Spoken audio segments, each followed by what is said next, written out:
Tonight's stories come from people who experienced something they still think about years later. Moments that didn't fit into anything logical. Moments you only understand when the world gets quiet and your guard drops. These aren't the kind of stories you hear from people trying to get attention. They sound calm when they talk about it. Almost too calm, like they've already accepted they'll never get answers. Settle in, keep the room quiet, and listen to what happened during their darkest hours. This is Mr. Darkest Hours. Story 1. The Empty Road Walker. I worked at that retail store for almost 3 years. The closing shift was something everyone else avoided because the store was far from town, and the drive afterward felt lonely. But the schedule worked for me, and I liked the silence of nighttime drive. That long stretch of road through the woods always felt colder than it should. Even when the rest of the town was warm, that narrow two-lane road felt like something absorbed the heat and pushed it away. The forest on both sides was thick, the kind where branches overlap so tightly you can barely see the sky. The first night I saw the man, I honestly thought he was someone in trouble. His posture was so still it almost didn't look human. He stood with his arms hanging loosely at his sides, staring into the trees like he was watching something move inside them. My headlights washed over him, but I couldn't see his face clearly, just the side of his jaw and the lift of his chin. The clothes bothered me more than anything. An old, faded windbreaker and loose brown pants that looked like they belonged in an old family photo from 1985. When I passed him and checked my mirror, my chest tightened. He wasn't there. No figure, no shadow, just darkness swallowing the place where he stood seconds earlier. I told myself maybe the angle hit him. Maybe my eyes played a trick. But the second time, I didn't have excuses. That night, I was tired, and the store heater had been broken, so I'd been freezing all shift. When I reached that same stretch of road, I felt goosebumps rise before I even saw him. And there he was. Same spot, same posture, same outdated clothes. But this time, he turned. It wasn't just his head. His entire upper body rotated stiffly toward my car, like a mannequin being twisted on a stand. His face was pale in the headlights, not ghost white, but drained, hollow. His eyes didn't glow or anything, but they were too wide, like he didn't blink. I sped up. I didn't want to look at him, but I did. And in the mirror, he was much closer. Impossible distance closer, like he had 20 feet in the second it took me to pass him. I hit the gas so hard the engine jerked. My hands were shaking the rest of the drive home. But the worst part didn't happen on the road. 3 nights later, around 3 a.m., I woke up needing water. As I walked past my living room window, I saw something that made me freeze. A man standing across the street. Not moving, not walking, just staring toward my house. Same posture, same clothes. I backed away from the window and didn't look again. The next morning I checked, nothing was there. When my coworker told me about the accident from the 80s, I felt sick. A man had died walking down that road after his car broke down. He'd been hit by someone who never stopped. Some people said he wasn't found for hours. Others said the driver later claimed he kept seeing the man standing on the roadside for weeks, before he turned himself in. I quit the job a month later. I haven't driven that road since. Story 2. Something was inside the house. The house itself wasn't special. A single small living room, a narrow hallway, 2 bedrooms, a kitchen that smelled like old wood no matter how much I cleaned it. The landlord told me it had character. I didn't care. I just needed somewhere cheap and quiet. But the silence at night didn't feel peaceful. It felt heavy, like the air itself thickened after midnight.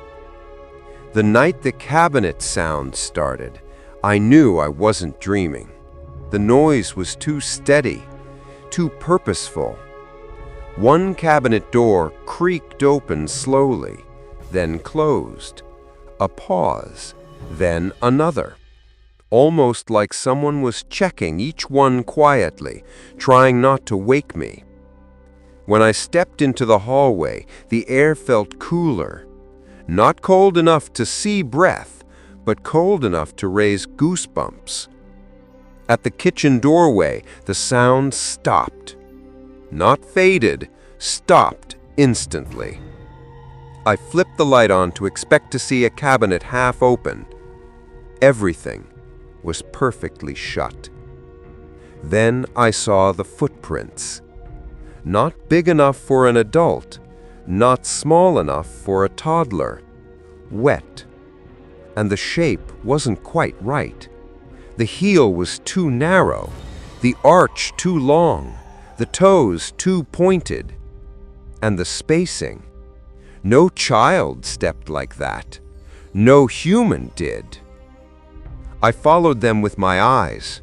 They led from the sink to the middle of the room and then stopped, right where I had walked in. I backed away slowly. My heartbeat was loud in my ears. That night, I sat in my room with the door locked. Around 3:20 a.m., I heard soft steps in the hallway. Not running, not dragging, just controlled, patient steps. Then something pressed lightly against my door. The sound wasn't banging. It was like someone placing their palm flat against the wood. I didn't sleep. In the morning, everything looked normal. No footprints, no sounds, just the stale smell of the house. When the landlord mentioned the previous tenant seeing a child walking around at night, he tried to laugh it off. He even said she claimed the child would stand at the foot of her bed and watch her. He said it like it was a joke. I didn't laugh. I lasted 14 more days in that house. I slept in my room with all the lights on until the night I heard something whisper behind my door. That was the last night I spent there. Story 3. The Late Night Passenger. Driving late at night changes how you see people. The streets are mostly empty, the lights seem dimmer, and every rider you pick up feels like they're part of a separate world. When the request came from the abandoned motel, my first instinct was to ignore it. Everyone in town knew that place. A fire destroyed half the building years ago, and the owners never rebuilt. People claimed squatters stayed there. Others said it was haunted. But I needed the money. The woman waiting near the entrance looked frozen. Her long gray coat looked soaked to the fabric, even though the pavement around her was bone dry. She didn't look at me when she got in. She didn't make noise when she shut the door. She just whispered the address with her head still lowered. As I started driving, I felt the temperature drop inside the car. I turned off the AC. Still cold. In the mirror, she looked even worse. Pale skin, wet hair across her face like she had been standing in rain for hours. Her hands were folded on her lap, unmoving. After about 10 minutes, curiosity made me check the mirror again. She was gone. The back seat was completely empty. My heart pounded so hard I felt my fingers go numb. I pulled to the side of the road and twisted around. Nothing. But the back door was open by about an inch. I shut it, got in, locked every door, and drove away as fast as I could. When I checked the ride history the next day, that entire trip didn't exist. No rider name, no timestamp, nothing. Later, when I looked up the missing woman from 1998, her photo stopped me cold. Same coat, same hair, same tired, heavy look. People said she was last seen waiting for a ride after her shift, but no one ever picked her up. To this day, I don't drive past that motel at night, and I haven't taken a late-night request since. Thanks for staying with me through these stories. If you have something strange that happened to you, no matter how small, you can share it. Some of the most unsettling stories start with the smallest details. I read every message, even if I can't reply to all of them. This is Mr. Darkest Hours. Stay safe and stay aware. Night has a way of revealing things daylight hides.